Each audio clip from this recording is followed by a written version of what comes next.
Hello, wrestling fans, and welcome to Wrestler Weekly Presents. I'm your host, Scottie Richardson, and thank you for joining me for another ride down that wrestling highway, as my good buddy Austin Idol would say, the Universal Heartthrob.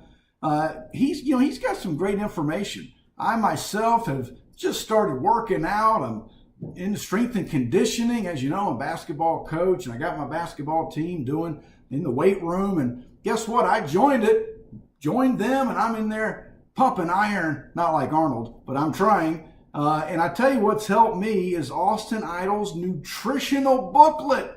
You will find the links because we're retweeting them out, but check it out. Nutrition, wellness, physical, mental.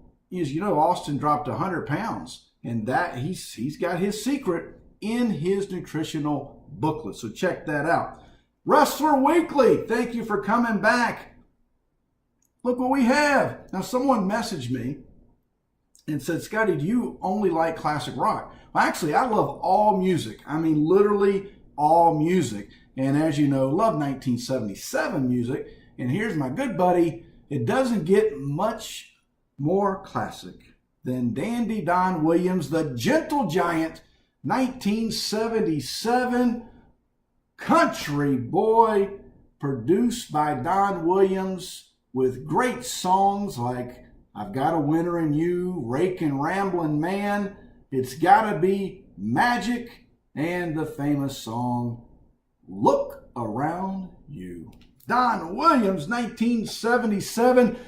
My guest today is one of our members of the Wrestler Weekly team. As you know, earlier this season, we had my brother Reggie on, but Mike Leotis, who is the director of operations here at Wrestler Weekly, has a great live show on Tuesday nights, Wrestler Weekly Live, and I know you're enjoying that because I see the messages and I get them as well. And so remember, before I contact Mike and bring him in, for all of your Wrestler Weekly needs, Facebook, Twitter, Instagram at Wrestler Weekly. You can go to ProWrestlingTees.com and pick out this awesome logo t-shirt. A shout out to my graphic designer on this shirt, which was Hannah Breedlove, who did our Wrestler Weekly logo. And this one is patterned after the studio backdrop in the WRAL Studios Mid-Atlantic Championship Wrestling with the little line here. But Wrestler Weekly t-shirts, ProWrestlingTees.com. You can find this book, Family Bacon Wrestling, on Amazon. So pick that up. The book is selling well. It's selling worldwide. I mean, we've had people in India, Australia, you name it, Europe, obviously. But this is out there, so check it out.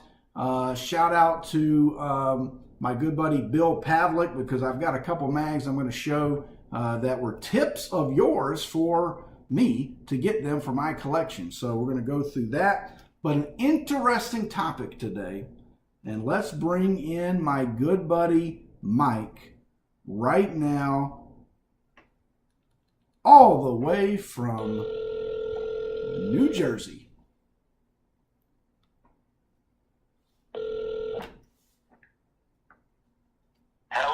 Mike. What's up? Mike, you are on Wrestler Weekly Presents, and man, we have tried to get you on. You are a busy man. The director of operations at Wrestler Weekly is a busy man these days. How you doing, Mike? I am doing well, man. I'm always happy to be here. I love getting to talk some wrestling with you, and hopefully, everybody who's watching will have a good time too. You know what's funny is Mike and I always say, because we have quite a few phone calls throughout the week, and we always say, too bad we didn't record these, because I think our fans would have enjoyed it. Oh, absolutely. Absolutely. I mean, so many good things. I think that's what helps, right, when you have that passion of what you're talking about, and it just makes for a lot of fun conversations. You know how Mike and I became partners in crime at Wrestler Weekly is, I'll never forget it. I was somewhere, I don't know if it was like one of the holiday vacations and I got a message probably close to midnight one night, and it was from a follower on Twitter that said, I just want to reach out. I just want to say thank you because I've, hard day at work. I get home and I just try to look to see what you have posted and to relive my childhood memories. And that person is Mike Leotis. I remember, it was, I think it's so cool because wrestling has always been something that's been like such a, something that I've held so close, and it's been such a good, just source of memories and joy. And so when I found Wrestler Weekly, it was right up the alley of the wrestling that I loved the best. So it was really, really cool. Now, before we jump into this topic, which I think is going to be controversial, and so Mike, when we were prepping this show, we talked about something that it's been an idea that I wanted to do, and I felt like this was the right timing to do it. But Mike, real quick before we jump into that, let the fans know about Wrestler Weekly Live, because man, you've really got a great following built on Tuesday nights. I love Wrestler Weekly Live. What we do is we pick a topic and we talk about it every Tuesday night from 7:30 to 8 p.m. right here on our Twitter page. All you got to do is click on the video and join on there, and it's an interactive show. You can type in your comments and we'll answer questions, or we'll talk. The past few weeks we were talking Hulkamania. We were talking Hulk in the AWA, Hulk's first WWF run up until the breakup of the Mega Powers. So we choose a subject with our 2 for Tuesday, our hashtag 2 for Tuesday. And this past week we talked great blood feuds of the 80s, from Rich and Sawyer to Steamboat and Youngblood against Slaughter and Kernodle. It's a great way to interact and get your voice heard on some of the great stories of the past. So Awesome. And again, what Mike has brought to the table with his knowledge of the sport that we love, which is the professional wrestling in the squared circle, is beyond comparable for me. I mean, I would put Mike up against anybody and bet on it. So, all right. So I'm following your lead, my friend. We're having a good time, and it's great people to talk to, and we just love interacting with people and talking wrestling and giving people a positive place to talk wrestling away from all the naysayer crowds of today. So absolutely. All right, I'm going to put up a mag for our fans. This is the WWF magazine from March of '92. Ric Flair, Macho Man, Hogan, Piper, Undertaker, Sid, signed by Ric Flair. Now, this is after the Rumble, and it says Ric Flair sizes up his competition for WrestleMania 8. And as you know, he would drop that title and then pick it back up with beating Macho Man. But let's talk real quick, Mike. Our wheelhouse here on Wrestler Weekly is that if you go back to season 1 of Wrestler Weekly Presents, I showcased signed magazines from our collection from 1972 to 1992. And 1992 is where that I ended season 1. And on that season 1 finale, we talked about, I had Reggie as my guest, and we had a bonus episode that followed after the episode 15. And that episode was controversial. I remember, having some great, deep conversations and discussions, especially with our friend Zeus, who's right here in my state, North Carolina, and about that. But we talked about Reggie and I, and we have kind of our own championship line, and I know Mike falls along in that line where Ric Flair, when he crossed over into WWF and he wins the Winged Eagle belt.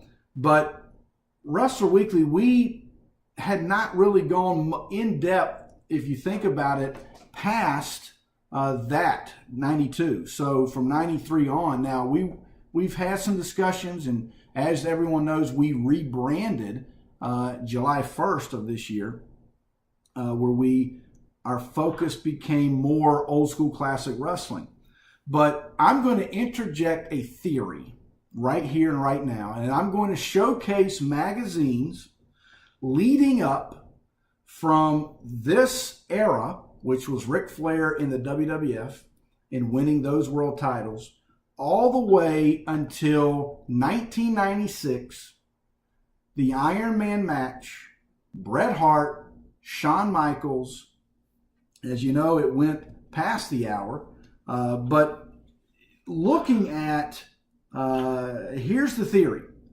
Did professional wrestling, as we know it, not sports entertainment, but professional wrestling as we know it, did it die in 1996 at the end of the Iron Man match? Now hold your thoughts, because we're going to lead up to that build-up, because as you know, what went past that was the era of the NWO, the Attitude Era, into Vince getting it all, into the 2000s, and then TNA had a little bit of a competitional run, but, and we'll talk briefly about that.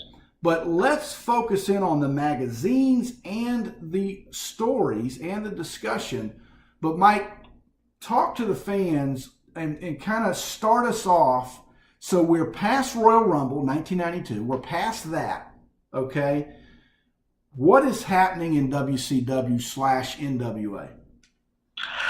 Well, the WCW and the NWA are heading towards a split. Now, the NWA Championship had ceased to be WCW's main title on January 11th, 1991. Part of the reason why I'm so versed in that subject is because I was in the building at the Meadowlands when Sting lost the championship to Ric Flair in the first ever WCW championship match. That's the night where it ceased being the NWA championship and started becoming the WCW championship. So the NWA title was brought back into the fold in WCW as well as the tag team titles in 92. But by 93, WCW and the NWA have a falling out. They no longer recognize the NWA championships, and those belts go by the wayside. So let's talk real quick. So you've got Sting, which I'm showing the PWI right now, where he had won that NWA title, the classic PWI from November of 90. But so if we know the end, and this is the controversial part because fans are going to just blast us with, what are we talking about the end? But if let's say, if the end is 1996, so here we are, you've got Sting, we've got guys like Luger. What happened as we're building up this thing? Ric Flair you've got Ric Flair, okay, the Nature Boy. He's now got the WWF title. And yeah, we had, Ron Simmons had a good run. But let's talk about Vader. Give us Vader. Vader comes in and, obviously Zeus would say he saved the day. He is the guy. But Mike, what say you? To me, like I said, the NWA title was the World Championship up until that point in 1991. The WCW Championship, while a World Championship, to me, there's no real, this guy is the World Champion at that point. Right. Sting had a good run into Luger takes the belt. Sting, takes the belt from Luger, then Vader from Sting. But I think that where we start to deviate here is if you look at 91, Flair, on his way out, wants to wrestle Barry Windham for the championship, and WCW wants Lex Luger to be the champion. The credibility of the belt is hurt because Flair leaves with the actual belt, and they quickly have to kind of put some plates on the old Dusty Rhodes PWS Heavyweight Championship belt and call it a world title. And Lex wins the championship by beating Barry Windham, who wasn't the world champion. So to me, that loses the stock of the WCW championship is hurt from the get-go. To me, it's not the world title.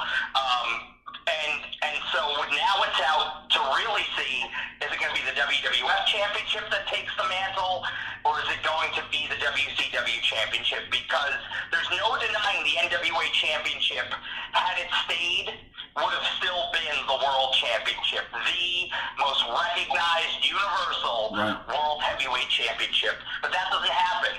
The belt sits dormant for a year, and then again for another year up until, I believe it was Chris Candido wins the tournament in either 93 or 94, something like that. And then, Shane Douglas and Dan Severn and all that, but the NWA championship wasn't the same. Now, obviously, in today's wrestling, it's undergoing a resurgence. But to me, we get into Rumble 92. To me, that determines who the new world heavyweight champion is. The bigger stars are in the WWF. You know what I mean? The WCW, the NWA kind of failed to go national, which is why Jim Crockett sold out to Ted Turner. So to me, the WWF picks up the mantle. Not that it's the same belt. It's not the same belt. But to me, that's where the WWF picks up the mantle of. This is now the recognized World Heavyweight Championship in professional wrestling. Give us your thoughts. I know we touched on it a little while ago, but Lex Luger, give us your thoughts. Lex Luger, managed by Harley Race, WCW World Champion. I think it could have been great. I thought Lex did well in that role. I think it was really good to kind of change it up a little bit. He had an exciting little mini feud with Rick Steiner, and then the feud with Sting. But I think Luger was on the way out the door. Yeah. And so it seemed mailed in with the Sting-Luger feud, where they did the one thing where Luger had been sending him the gift boxes and he attacked Sting, and Sting, earlier had slapped Luger, trying to say, hey, what's gotten into you? But that's really the only build-up for the match. Luger was off WCW television. He hadn't appeared. He appeared in a pre-taped interview. He was on his way out to become, not even a star of the WWF at that point, but a star in the World Bodybuilding Federation. So I think had it been given a longer shelf life, I think it could have been good, or even better than it was. So wrap up WCW now, 93, 94, and let's just go half of 95. And we're going to kind of jump back over to the WWF here in a minute, but wrap up the era as we know it for WCW. I know, Mike, you were on the New Era podcast as a special guest, and one of the guys on the show there, that was like his wheelhouse, and man, he just absolutely loved it. And for a guy like me that grew up in Mid-Atlantic Championship Wrestling and flipped over to Championship Wrestling from Florida, I don't know, Mike. You have to sell me on 93, 94 WCW. So sell me. There's some great matches in that era, and some great guys on the roster. Rick Rude was still in his prime. Ric Flair returns to WCW. Absolutely. And has a great feud with Ravishing Rick Rude. You have the beginning of the Harlem Heat tag team. Sting is on fire. The Hollywood Blondes are an exciting tag team and a great feud with Ricky Steamboat and Shane Douglas. There were some great guys on that roster. I can remember being hooked every 6:05 Saturday evenings and Sunday for main event. Arn Anderson and Barry Windham had a feud for the, I like to call it the NWA light version of the heavyweight championship. It was still big gold, but it wasn't the world championship. And unfortunately you have things like the Shockmaster and Paul Roman and the Horsemen that kind of sour those things a little bit. But Davey Boy Smith comes in, and has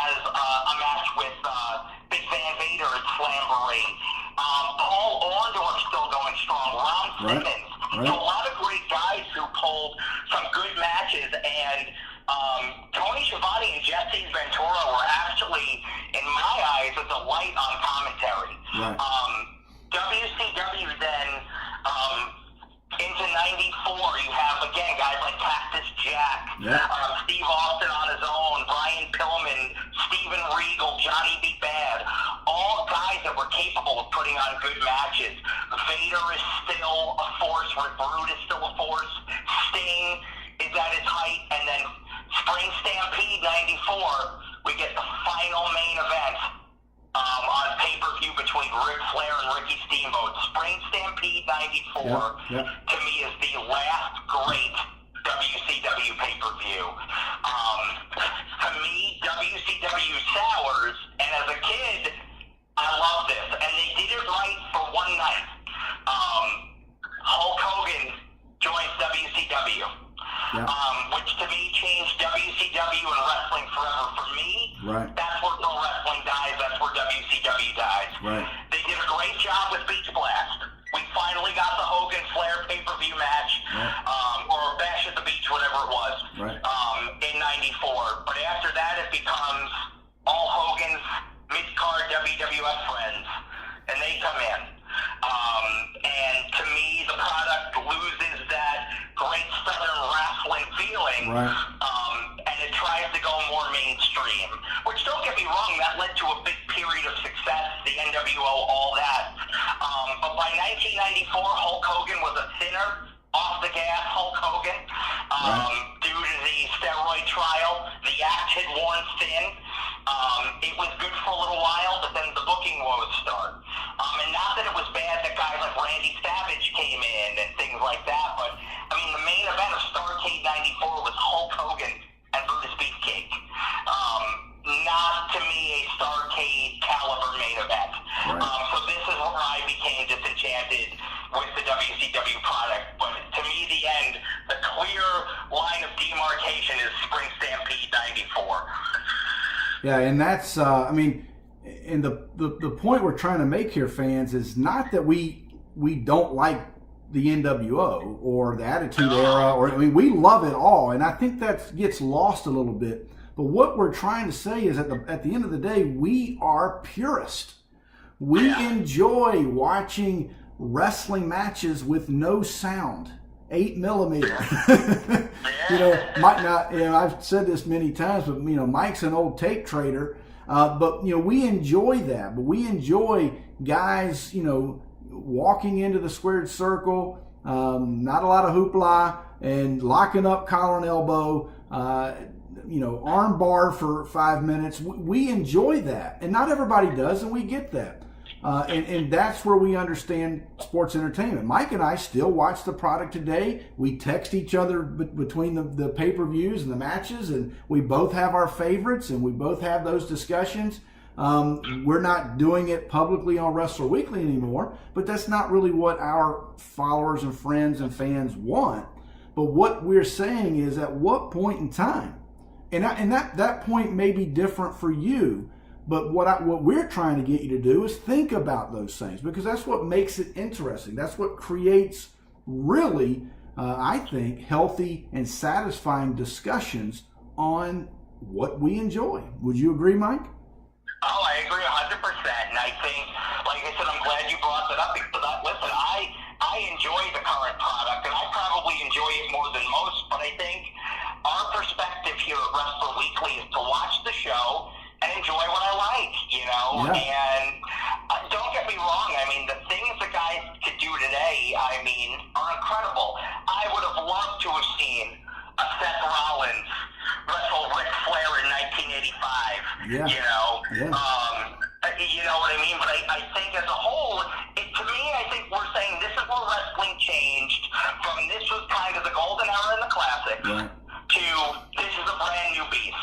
It's not that it's bad, it's that it's different. And so what I would say is I would take Mike's 1994 match that he just discussed, and I would say that it was like, a runner, world-class runner that is running around a track and accidentally tweaks an ankle. and now is not as good and is slowly but surely splintered and slowing down and eventually coming to an absolute halt with that injury. And that's what we're seeing from 1994 until 1996. I think we're seeing a splintered product. And let's interject some things that were happening. Let's jump to 1995. And Mike, let's talk about Kevin Nash as Diesel, which, you know, reading the magazines and going back and watching those things, I mean, he was as hot as they come. And here's a guy, Bret the Hitman Hart. Talk about Bret Hart's in-ring prowess. Bret Hart, to me, is one of the most complete wrestlers you'll ever see. And I know because when people forget the 5 moves of doom thing, started with Bret Hart. But Bret knew how to piece together a match. Bret knew how to garner the right kind of sympathy. Bret knew how to bring it every night. And Bret was willing to do different things and wrestle all kinds of opponents. And so Diesel presented, this is a big guy. Bret's going to have to chop him down. Right. But Bret, to me, has such passion and such fire. And I think Bret is a huge reason. And now Bret has a different kind of charisma. Bret was never the greatest promo as a face. But hell of a heel promo, by the way. Yeah, but Bret had a charisma that was different. You believed in Bret Hart. You knew that Bret Hart could get through anything. He made you believe. Bret, to me, was one of the last wrestlers of that era that made me believe. In every move he did, it looked purposeful. It looked crisp. It looked good. And it looked real. And that, to me, is huge.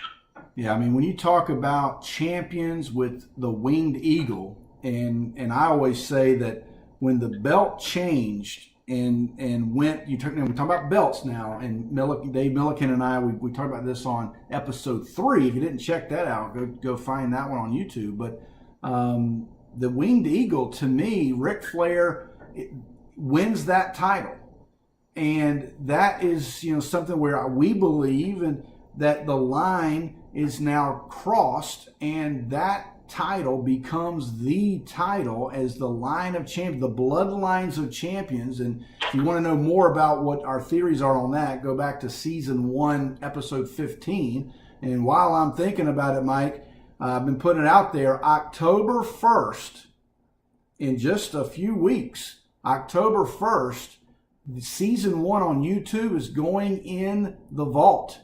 And the only way you're going to see season 1 is by digital download, or you can buy the whole season on DVD. So more information to come on that. But October 1st, season 1 goes in the vault. But here we are. Bret the Hitman Hart is on top of the world. He is a wrestler. He is a guy that understands. He's everyone knows his father and the lineage and just all of that, the fundamentals of wrestling. Watch a Bret the Hitman Hart match.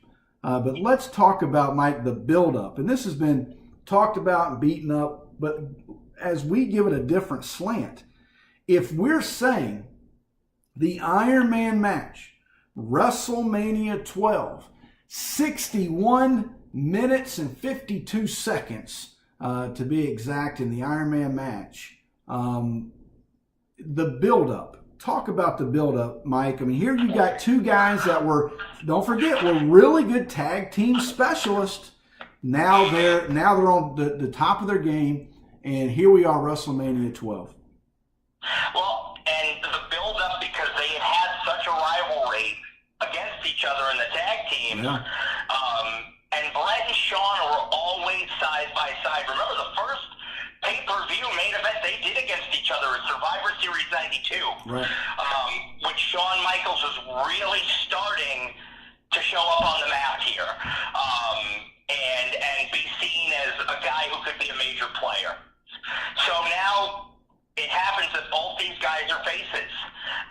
Shawn wins the Royal Rumble the previous year, loses to Diesel, right. and then becomes the babyface the next night when he's attacked by Sid. So this is the first time in Shawn Michaels' singles run that he's a babyface. He wins the 1996 Royal Rumble. Bret is the champion after beating Diesel in an excellent match at Survivor Series. And these two are on a collision course. Yeah. Keep in mind the personal feud between these two guys was not hidden. It was known that Shawn and Bret had an on-again, off-again relationship, that it was much more than a wrestling match, that this was personal. Pride was on the line. And there's more backstory to it, but it was, can Shawn Michaels finally prove that he can beat Bret Hart? Because he hadn't been able to do so, even in the tag team division. The Hart Foundation were multiple-time WWF Tag Team Champions. The Rockers won it in a match against the Hart Foundation, but the match is overturned. They seemingly never, ever could get to the top of the tag team division. And Shawn Michaels, similarly, is close, but he's not Bret Hart just yet. Right.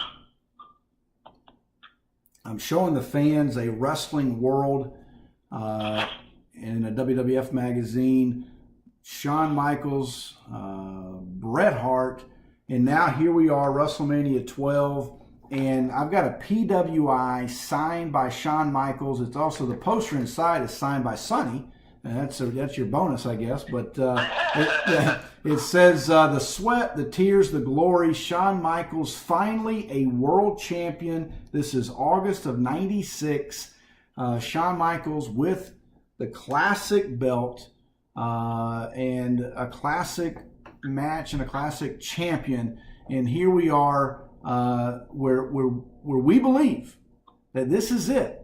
A match, I mean, think about it, Mike.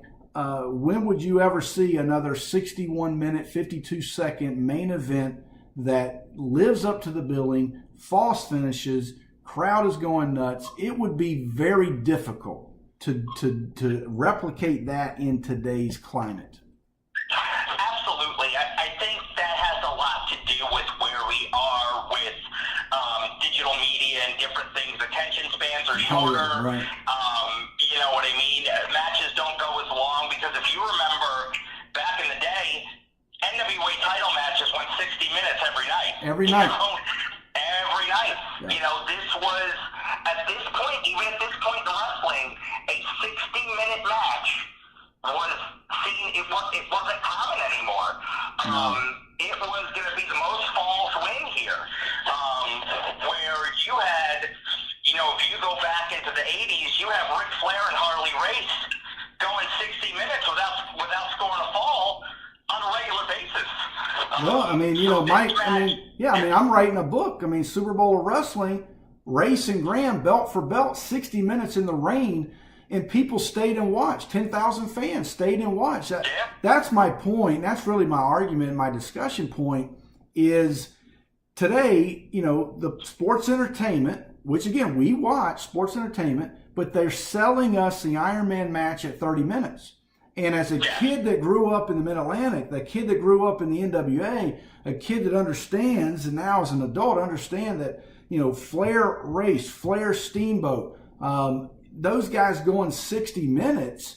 And now that's why I say from 94, and now we're splintering. And now here we are, as great as this match was, I think it would be so difficult now to do this again with, like what you said, with digital media, with attention spans and those kinds of things. And that's really the point here, is that we enjoy sports entertainment, but for professional wrestling, the way we enjoy it, the way we know it, I think it ended on this night. I agree, you know, and I think, especially in today's era, I mean, you look at crowds, and not all crowds, but specifically, let's say a WWE crowd, right, will hijack a main event, will hijack a whole show, Absolutely. And it's become commonplace. You know, you take a look at Roman Reigns and Brock Lesnar in the main event of SummerSlam this year, and they're chanting, "You both suck." Yeah. You know what I mean? It's more now seen as, and again, wrestling was always a form of entertainment, but it's become less about wrestling. WWE's acronym doesn't even stand for World Wrestling Entertainment anymore. It's strictly just called WWE. Right. They don't even say the word wrestling on their show. No. Because wrestling's perceived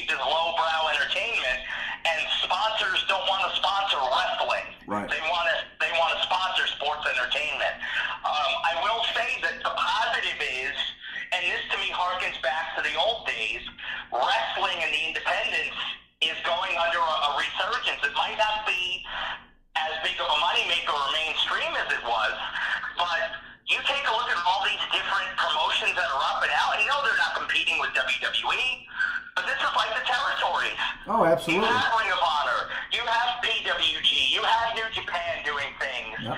You have Big Time Wrestling and all these different promotions and all these guys traveling all over the country and all over the world. Take a look at what Chris Jericho's doing. Oh, yeah. He, to me, he's an international star because he goes everywhere. Chris Jericho would have fit absolutely where, all right, he's in Texas for 3 months. He sells out there. Yep. When the crowd gets a little bit tired of it, he moves on to Florida. Yep. You know? Absolutely. And then he comes back to Texas a year later as something completely different. New opponents, all new things. To me, all that harkens back to the old days, and that's why I think you're seeing the resurgence you're seeing. You know, in my humble estimation.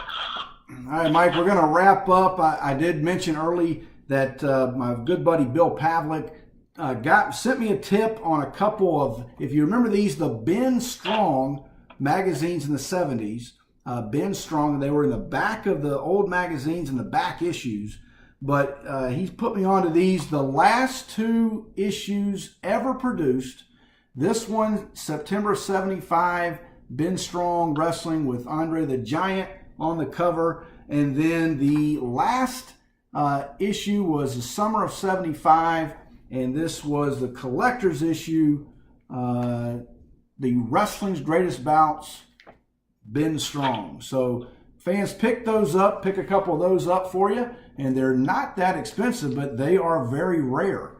Mike, tell the fans again where they can catch you on Tuesdays. Tuesday nights on the Wrestler Weekly Twitter page.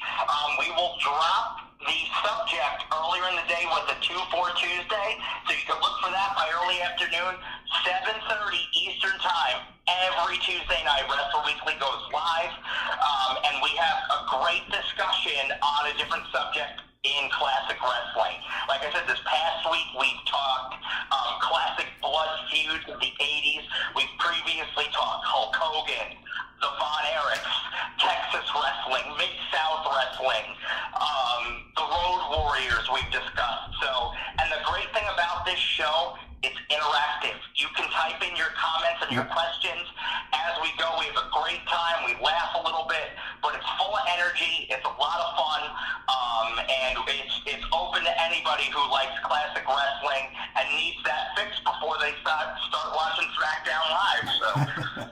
That's right. And then before we wrap up, you want to catch us, you can catch us on Facebook, Twitter, Instagram at Wrestler Weekly. Check us out on Amazon, Family Bacon Wrestling, ProWrestlingTees.com for t-shirts. And until next time, fans, thanks, Mike. So long for now.